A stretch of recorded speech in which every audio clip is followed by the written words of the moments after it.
Hello दोस्तों, hello students, कैसे हैं आप सभी। उम्मीद करती हूँ आप सभी बहुत अच्छे हैं। आज हम करने जा रहे हैं कक्षा 8 चैप्टर 8 सुदामा चरित। हिंदी की एनसीईआरटी की बुक है वसंत बाग 3 से। वसंत बाग 3 से ये चैप्टर लिया गया है। सुदामा चरित लिखा गया है नरोत्तम दास के द्वारा। और जैसा कि आप सभी को देखने से, ये चित्र देखने से पता चल रहा है कि इसमें वो वृत्तांत बताया गया है जहाँ पर सुदामा श्री कृष्ण से मिलने जाते हैं द्वारिकापुरी, जब वो पूरी तरीके से दरिद्र हो जाते हैं, गरीब हो जाते हैं। उनकी पत्नी उन्हें फोर्स करके भेजती है और इस कथा के पीछे वो अंतर कथा छुपी हुई है जहाँ पर श्री कृष्ण और सुदामा जो थे वो बहुत ही अच्छे दोस्त थे। श्री कृष्ण तो द्वारिका के राजा थे और जो सुदामा है वो बहुत ही दीनहीन ब्राह्मण है। और उसको सुदामा की ऐसी दीन दशा को देखकर उनकी पत्नी उनसे आग्रह करती है। सुदामा की पत्नी आग्रह करती है कि जाओ आप अपने दोस्त से मदद मांग कर आओ। तो ये मदद मांगने जा रहे हैं, लेकिन मन में कई उद्विग्न हैं, उनके मन में कई तरीके की बातें हैं। चलिए आगे चलते हैं, पढ़ते हैं बिना समय को बर्बाद किए हुए। शीस पगाना जगह तन में प्रभु जाने को आही बसी कही ग्रामा, धोती फटी सी लटी दुपटी अरुपाय उपानह को नहीं सामा, द्वार खड़ो द्विज दुर्बल एक रयो चकसी वसुधा अभिरामा, पूछत दीन दयाल को धाम बतावत अपनो नाम सुदामा। अब यहाँ पर द्वारिकापुरी पहुँचने के बाद में श्री कृष्ण के द्वारिका में जो द्वारपाल है वो जाकर श्री कृष्ण से कहता है, श्री कृष्ण से जाकर द्वारपाल कहता है कि बाहर एक कौन आया हुआ है, ब्राह्मण आया हुआ है। कोई आप ब्राह्मण आया है जो दीनदयाल का धाम पूछ रहा है और अपना नाम सुदामा बता रहा है, और जिसके शीस पगाना, जिसके सिर पर पगड़ी नहीं है, जिसके सिर पर पगड़ी नहीं है, और जिसके तन पर जंगा यानी कि जिसके तन पर वस्त्र नहीं है। जाने को आही बसे कही ग्रामा, पता नहीं किस गांव का वासी है वो, धोती फटी सी लटी दुपटी, और जिसकी धोती भी, जो वस्त्र एक दो पहना हुआ है वो धोती भी कैसी है, फटी हुई सी है, और लुपटी, और जो दुपट्टा जो लपटा हुआ है, जो गमछा जो लटका हुआ है वो भी क्या है, फटा हुआ सा है। और उपाय उपानह को नहीं सामा, उपाहना मतलब जूते, पैरों में पहनने वाले जूते, और उसके पैरों में कोई जूते भी नहीं हैं। जिसके सिर पर पगड़ी नहीं है, जिसके तन पर कोई वस्त्र नहीं है, जंगा का मतलब हो गया गमछा वस्त्र, और पता नहीं वो किस गांव का रहने वाला है। जिसकी धोती फटी हुई सी है, उसके दुपट्टी है वो लटक रही है, और उसके पैरों पर क्या नहीं है, जूते नहीं हैं। और कैसा है वो, द्वार खड़ो द्विज दुर्बल एक, द्वार पर एक द्विज मतलब ब्राह्मण, द्विज का मतलब होता है ब्राह्मण। अब ब्राह्मण को द्विज क्यों कहा जाता है, द्विज का मतलब होता है जिसका 2 बार जन्म होता है। द्विज, इसमें 2 शब्द हैं। द्वि का मतलब 2 बार जन्म लेने वाला, द्विज 2 बार जन्म। द्विज पक्षी को भी कहते हैं। क्यों कहते हैं, क्योंकि पक्षी एक बार अंडे के रूप में प्रकट होता है, और दूसरा अंडा फूटने के बाद में जब पक्षी का जन्म होता है, तो पक्षी का भी कहते हैं कि 2 बार जन्म होता है, उसे भी द्विज कहते हैं। तो ब्राह्मण को भी द्विज इसलिए कहते हैं कि एक बार वो जन्म से होता है, और दूसरी बार वो ब्राह्मण तब होता है जब वो उपनयन संस्कार आदि करके यज्ञोपवीत धारण कर लेता है, तो वो ब्राह्मण का दूसरा जन्म होता है, इसलिए उसे द्विज कहा जाता है। तो द्वार खड़ो द्विज दुर्बल एक, द्वार पर एक दुर्बल ब्राह्मण खड़ा है, पतला सा कमजोर सा ब्राह्मण खड़ा है। रयो चकसी वसुधा अभिरामा, इस वसुधा, इस धरती, इस नगरी की, इस अभिरामा मतलब इस भव्यता को देखकर वो बहुत चकित हो रहा है। इस नगरी के, इस महल के, अभिरामा मतलब इस तरीके की जो महल की जो चकाचौंध है उसको देखकर वो चकित हो रहा है। पूछत दीन दयाल को धाम, वो दीन दयाल का धाम पूछ रहा है। अब दीन दयाल किसके लिए आया है, यहाँ पर श्री कृष्ण जी के लिए आया है। दीन दयाल का मतलब जो दीनों की दयाल है, दीनों के स्वामी हैं। ऐसे कौन, श्री कृष्ण, ऐसे श्री कृष्ण बहुव्रीहि समास कह सकते हैं हम यहाँ पर, जो दीनों के दयाल है। अन्य अर्थ निकल रहा है श्री कृष्ण का धाम पूछ रहा है। बतावत अपनो नाम सुदामा, जो अपना नाम सुदामा बता रहा है। तो बच्चों मेरे ख्याल से आपको ये पहला श्लोक, पहला जो पद है वो अच्छे से समझ में आया होगा। अगर आप व्याख्या अच्छे से समझ लेते हैं तो इस चैप्टर के प्रश्नों को उत्तर आप अपने शब्दों में एज इट इज़ कुछ भी दे सकते हो। अगर आपने समझा है तो आपको पता चल गया कि सुदामा जो गरीब है वो अपनी किसी तरीके से हेल्प मांगने के लिए श्री कृष्ण के पास आया है, और किसके फोर्स से? अपनी पत्नी के फोर्स के कारण, कि जाओ तुम्हारा दोस्त तो इतना अमीर है, इतना पैसे वाला है, इतना महल में रहने वाला है, पूरी नगरी का राजा है, वो तुम्हारी मदद ज़रूर करेगा। इसी उम्मीद के साथ ये यहाँ पर आता है। अब देखिए आगे चलते हैं। हाँ, ऐसे बिहाल बिवाइन सो पग कंटक जाल लगी पुनि जोई, हाय महादुख पायो सखा तुम आए तेना कित दिन कोई, देखी सुदामा की दीन दशा करुणा करके करुणा निधि रोय, पानी परात को हाथ छुयो नहीं नैन के जल सो पग धोए, देखी सुदामा की दीन दशा करुणा करके करुणा निधि रोय, पानी परात को हाथ छुयो नहीं नैन के जल सो पग धोए। कितनी बढ़िया बात कही हुई है यहाँ पर। देखिए सोठे, इस सोठे में, सोठा का मतलब हो गया एक टाइप ऑफ पोएट, एक काव्य का मतलब एक तरीके का छंद। ऐसे बिहाल बिवाइन सो पग कंटक जाल लगे पुनि जोई, बिवाइन मतलब फटी एड़िया, और इस प्रकार से उसके बेहाल फटी एड़िया जिसके पैर क्या है, कांटों के जाल से भरे हुए हैं, ऐसे श्री कृष्ण को पुनि जोई बार बार देख कर, और फिर कहता है हाय महादुख पायो सखा तुम आए इतना कितने दिन खोए। सुदामा को कहते हैं कि हे सुदामा मित्र, तुमने इतने दिन खो दिए आने में, ऐसी दुर्दशा थी तुम पहले ही आ जाते, ऐसा दुख पाया तुमने, इतना महान दुख पाया हे मित्र तुमने, पहले ही आ जाते, कितने दिन खो दिए आने में। देखी सुदामा की दीन दशा करुणा करके करुणा निधि रोए, और सुदामा की ऐसी दीनहीन दशा को देखकर करुणा निधि श्री कृष्ण जो है, सब पर करुणा करने वाले, दया करने वाले श्री कृष्ण क्या करते हैं, रोए जा रहे हैं, रोए जा रहे हैं। और उनके अपने मित्र के आगमन सत्कार के लिए हम क्या करते हैं, पैरों को धोते हैं, होते हैं ना ऐसा। ये हमारा हिंदू संस्कृति में ये आतिथ्य सत्कार में एक हिस्सा है कि आए हुए गुरुजन को, आए हुए ब्राह्मण जन का क्या करते हैं, पैर धोते हैं। तो परात के अंदर पानी लाकर उनके पैर धोने के लिए पानी लाकर उनके पैर धोते हैं, तो जो परात का पानी है उसको तो हाथ से छुआ ही नहीं, उन्होंने तो अपने नैन की झलसो पग धोए। तो सुदामा को देखकर श्री कृष्ण की कैसी दशा हो गई, तो सुदामा को देखकर श्री कृष्ण जो है वो बहुत ही करुणामय हो गए, बहुत ही दयालु हो गए, और सुदामा की ऐसी दशा देखकर उनसे पूछते हैं कि तुम इतने दिन से क्यों नहीं आए, और जो पानी और उनके पैर धोने के लिए जो पानी लाया था उससे पैर नहीं धोकर उन्होंने तो अपने नेत्रों के जल से ही पानी धो दिए। कितनी अच्छी बात है यहाँ पर। देखो अब मेरे ख्याल से आपको ये अगर बहुत अच्छे से समझ में आ रहे हैं तो आप एक एक प्रश्नों के उत्तर अच्छे से कर पाएंगे। कछु भाभी हमको दियो सो तुम काहे न देत, चापी पोटरी कांख में रहो कहो के ही हेतु। मुझे पता है कि भाभी ने जरूर मेरे लिए कुछ दिया है, तुम मुझे क्यों नहीं देते हो। अब अतिथि सत्कार आदि करके जब वो आराम करने बैठे हैं तब वो जो किसी के घर जाते हैं तो ये हमारा संस्कार होता है, ये हमारी एक तरीके के शिष्टाचार होता है कि हम किसी के घर खाली हाथ नहीं जाते हैं। बताया जाता है कि मंदिर में भी हमें कभी भी खाली हाथ नहीं जाना चाहिए, चाहे हम एक पुष्प लेकर जाए, चाहे एक मिष्ठान लेकर जाए, चाहे हाथ में थोड़े से चावल लेकर जाए, हमें ज़रूर जाना चाहिए, खाली हाथ नहीं जाना चाहिए। तो वो भी अपनी शिष्टाचार निभाता है। उसकी पत्नी ने उसको एक पोटली चावल इधर उधर से मांग कर दिया था। एक पोटली चावल है जो इधर उधर से मांग के दिए थे, 4 मुट्ठी चावल है उसमें। अब वो कहते हैं कि भाभी ने जरूर मेरे लिए कुछ भेजा है, भाभी कछु भाभी हमको दियो सो तुम काहे ना दे, तुम मुझे क्यों नहीं दे रहे हो। चापी पोटली कांख में, कांख यानी कि बगल में, अपने बगल में उस पोटली को क्यों ही छुपा रहे हो। रही काहे के ही हेतु।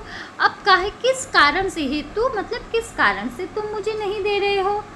हाँ, अब आगे कहते हैं कि आगे चना गुरु मात दयते लय तुम साबी हमें नहीं दीने। श्याम कहो मुस्काए सुदामा सु चोरी की बात में हूँ जो प्रवीणे। पोटरी काख में चाप रहे तुम खोलत नहीं सुधारस बीने। पाछली बानी अजो न तजो तुम तीसरी भाभी की तंदुल कीन्हे। आगे गुरु माता ने भी, अब यहाँ पर पूरी एक पुरानी अंतर कथा आ गई यहाँ पर। जब माना जाता है कि सुदामा और श्री कृष्ण सांदीपन ऋषि के आश्रम में साथ में पढ़ते थे, गुरु आश्रम में साथ में पढ़ते थे, तो एक बार सांदीपन ऋषि की पत्नी ने, गुरु माता ने उनको लकड़ियाँ काटने के लिए भेजा था और कहा कि गुरु आप लकड़ियाँ लेकर आओ। तो लकड़ियाँ काटने में हो सकता है देरी हो जाए, तो रास्ते के लिए उन्होंने चने की पोटली दी थी। चने उन्होंने सुदामा के हाथ में दिए कि तुम और श्री कृष्ण चने खा लेना अगर आने में देरी हो जाए तो अब ये कह रहे हैं कि उस समय बारिश अधिक हो गई थी और मैं तो लकड़ियाँ काटने के लिए पेड़ पर चढ़ा हुआ था और नीचे खड़े खड़े तुमने सारे चने खा लिए थे। अभी भी मुझे पता है तेरी बचपन की आदत गई नहीं है, तू मुझे अपनी पोटली नहीं दे रहा है, इसका मतलब है कि तुझे अभी तक वो आदत गई नहीं है बचपन वाली। आगे चना गुरु मात दे तब तुम चाबी हमें नहीं दीने। पहले भी जब गुरु माता ने जब चने दिए थे वो सारे तुम खुद ही चबा गए थे, मुझे नहीं दिया। श्याम कहो मुस्काए सुदामा सु। अब सुदामा से थोड़ा सा हंसी ठिठोली करते हुए कहते हैं, व्यंग्य कसते हुए कहते हैं कि सुदामा मुझे पता है चोरी की बात में हूँ जो प्रवीण है। तुम चोरी करने की बात में बहुत ही कुशल हो, बहुत ही प्रवीण हो। प्रवीण मतलब कुशल हो, तुम बहुत ही चतुर हो। पोटरी काख में चाप रहे तुम खोलित नाही सुदारस बीने। तुम इस पोटरी को किस लिए कांख में अपने बगल में छुपाए रहे हो, किस लिए ये जो सुधा रस है, ये अमृत रस है, हमें नहीं दे रहे हो। पाछली बानी अजो न तजी तुम तेसे ही भाभी की तंदुल कीने। पिछली बात को तुमने अभी तक नहीं त्यागा है और भाभी के दिए हुए चावल मुझे नहीं दे रहे हैं। मतलब पाछली बानी अजो ना तजो, तो मतलब पिछली वाली बात में अभी तक तूने त्यागा नहीं है ये कि दूसरों की चीज़ अपने पास रख लेना। मतलब उन्होंने, माना जाता है कि श्री कृष्ण के हिस्से का भी चबा लिया उन्होंने चने, तो हमें किसी के हिस्से का नहीं खाना चाहिए कभी भी। हम अगर किसी के हिस्से का खाते हैं तो हमें दरिद्रता का सामना करना पड़ता है, जैसी दरिद्रता सुदामा की हुई। अब देखिए, अब वो कहता है, आगे चलते हैं। अब इस प्रकार श्री कृष्ण ने उनका आतिथ्य सत्कार कर दिया और सारी बात हो गई। वो 2-3 दिन आराम से रह भी लिए। अब जो है सुदामा के निकलने की बात हुई है ना। निकलने की बात हुई तो निकल तो गए वो वहाँ से, लेकिन श्री कृष्ण ने भी कुछ बताया नहीं उन्हें। वो चावल उन्होंने खा लिए। अब वह पुलकनी, वह उठ मिलनी, वह आदर की बात, वह पठवनी गोपाल की कछु न जानी जात। घर घर ओढ़त फिरे तनक दही के काज। कहा भयो जो अब भयो हरि के राज समाज। हो आवत नहीं हो तो वही पठियो ठेली। अब कहियो समुझाए के बहुधन धरो सकेली। यहाँ पर कितनी व्यंग्य करता हुआ ये कह रहा है। सुनो तो सही, इस भाव को सुनो, ये हर एक मित्र के भाव में आता है। अब श्री कृष्ण ने प्रत्यक्ष रूप से तो सुदामा को कुछ भी नहीं दिया, लेकिन अब वो सुदामा वहाँ से निकल गया द्वारिकापुरी से। अब निकल रहा है और रास्ते में क्या सोच रहा है, वह पुलकनी, वह मुस्कुरा कर उठकर मिलना और इस तरीके से मेरी आदर सत्कार करना, वो सब कुछ ठीक है। और वह पठवनी गोपाल की, पठवनी मतलब विदाई, और इस प्रकार आदर पूर्वक मेरा जो विदाई किया है गोपाल की, वो बहुत अच्छी बात है। लेकिन कछु न जानी जात, लेकिन वो अपनी जो ग्वाले पन्ने की जो जात है ना, उससे वो गया नहीं है। घर घर जाकर ओढ़त फिरे तनक दही के काजी। अभी तक वही श्री कृष्ण है, वही ग्वाला है जो घर घर माखन चोरी करता था, घर घर अपने दही के लिए, थोड़े से दही के लिए नाच नाच लेता था। इस प्रकार ये कृष्ण तो वही है ना, दिया तो कुछ भी नहीं। कहा भयो जो अब भयो हरि के राज समाज। अब हरि श्री कृष्ण के इतने राज समाज ठाट पाट हो गए तो हो गए तो हो गए, अब इसमें क्या ही करना है। अब है तो ये वही ना ग्वाला जो दिखावा इतना किया देने के नाम पर, कुछ नहीं, हूँ आवत ही नहीं हूँ। तो अब श्री कितना व्यंग्य करके कह रहा है कि हूँ आवत ही नहीं हूँ, तो मैं आता ही नहीं ना तो ठीक रहता। वही पठियो ठेली अपने सुदामापुरी में बैठा रहता ना, बेला, ठेला मतलब बेला, जिसके पास कोई काम नहीं होता, वहीं बैठा रहता। वो आवत ही नहीं हूँ, तो मैं आता ही नहीं ना तो ठीक रहता। अब कहियो समुझाए के बहुधनी धरो सकेली। अब मैं कैसे जाकर अपनी पत्नी को समझाऊं कि ये लो इतना सारा धन रखो अपने पास अकेला, बहुधन धरो, धरो मतलब रखो, सकेली, अरे अपनी पत्नी से कहते हैं कि अब मैं कहूँ, कैसे कहूँ कि लो रखो इतना सारा धन अपने पास। कितना सजीव व्यंग्य कसा है कि हम कहीं से कुछ उम्मीद के साथ जाते हैं और हमारा वहाँ आदर सत्कार तो बहुत होता है, लेकिन हमें मिलता कुछ नहीं है, और फिर हम उस अपने आप को ही कोसते हैं कि मैं वहाँ गया ही क्यों, है ना। अब देखो, अब आगे श्री कृष्ण जब जाता है, ये सारी बातें सोचते सोचते तो जितने में सुदामापुरी आ जाती है। वे सुही राज समाज बने गजबाज गने मन संभ्रम छायो। केंदो प्रयोग कहु मार्ग भूली के फिर के मैं अब द्वारिका आयो। भोन बिलो की बिके मन लोचत सोचत ही सब गाँव मजायो। पूछत पांडे फिरे सब सो पर जो परी को कहू खोज न पायो। देखो, अब सुदामा ये सारी बातें सोचते सोचते कि मैं आता ही नहीं तो ठीक रहता, मैं अपनी पत्नी को क्या ही कहूँगा कि ये ले धन रख अपना इतना सारा, किस तरह बातें सोचते सोचते आता है। तो वैसो ही राज समाज, वैसो ही मतलब वैसा ही, कैसा, जैसा द्वारिकापुरी का राज समाज था, ठाट पाट थे, चकाचौंध थी, वैसे ही चकाचौंध, गज, हाथी, बाजी घने मन संभ्रम छायो। मेरे मन में ये ब्रह्म छा गया, वो हाथी, वो ये सारी चकाचौंध देखकर। केंदो प्रयोग कहूँ मार्ग भूली के फिर मैं अब द्वारिका आयो।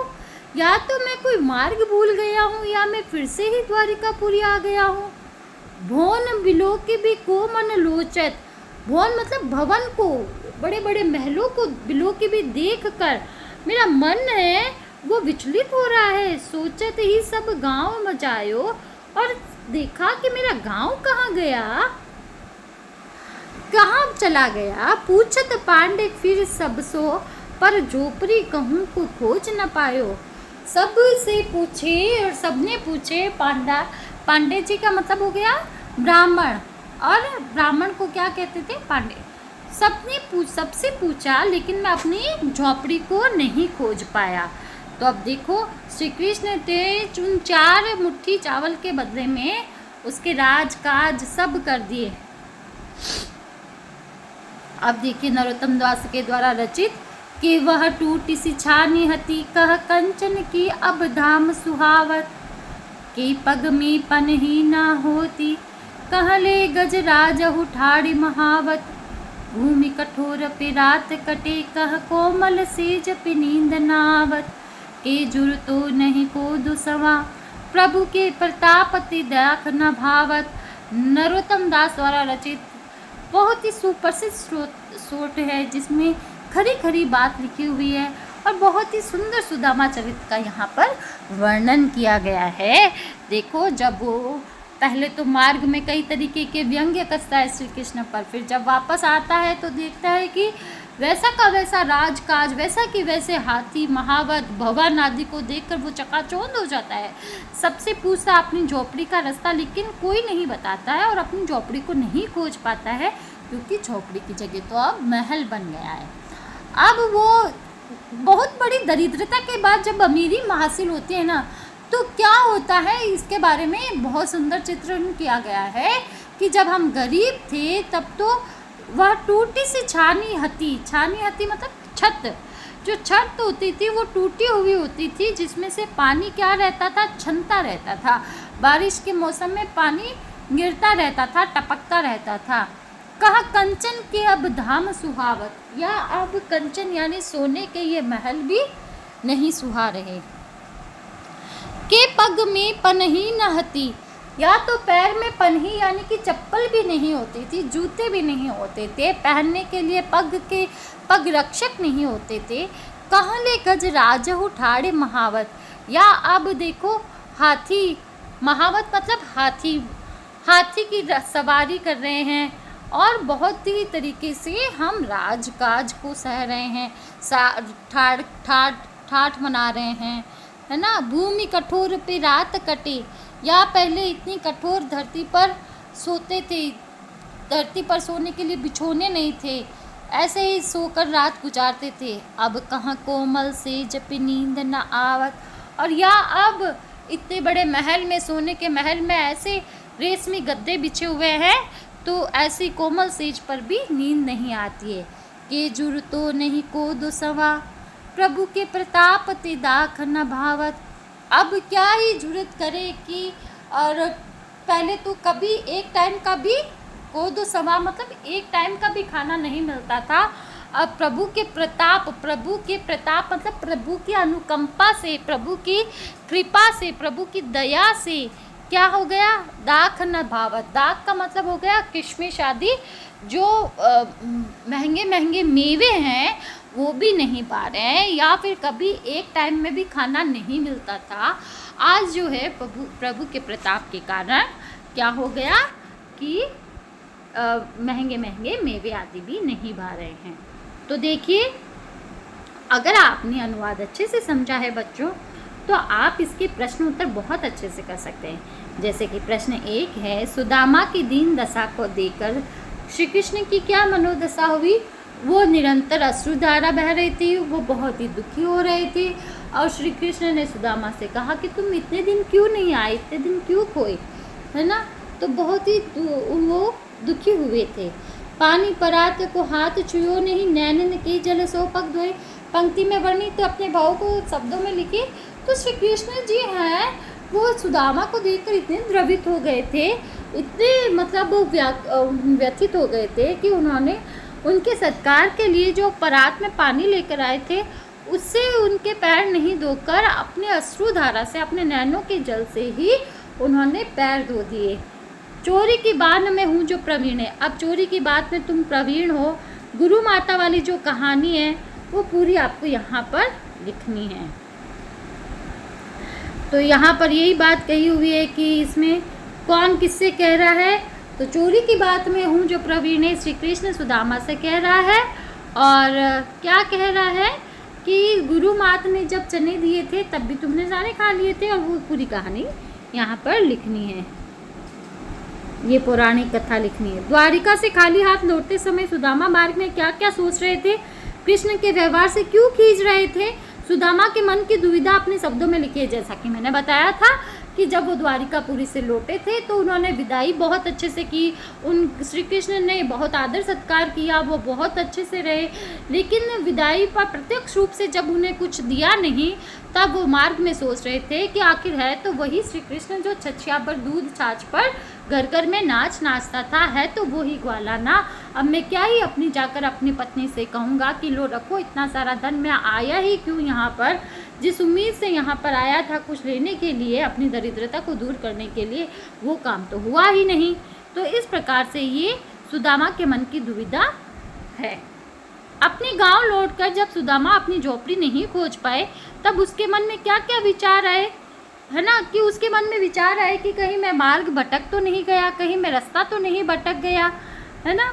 निर्धनता के बाद मिलने वाली संपन्नता का चित्रण कि पहले तो पैरों में पैरी जूते ही नहीं होते थे, अब हाथी की सवारी कर रहे हैं, और पहले तो नीचे धरती पर सोते थे, और आज है जो रेशमी बिस्तर पर भी नींद नहीं आ रही है। पहले खाने के लिए एक समय में भी नहीं मिलता था, और अब काजू किशमिश आदि मेवे भी नहीं बा रहे हैं। तो इस प्रकार दरिद्रता के बाद मिलने वाली संपन्नता का चित्रण कविता में इन पंक्तियों में आया है। उन पंक्तियों को अपने शब्दों में लिखना है आपको बच्चों।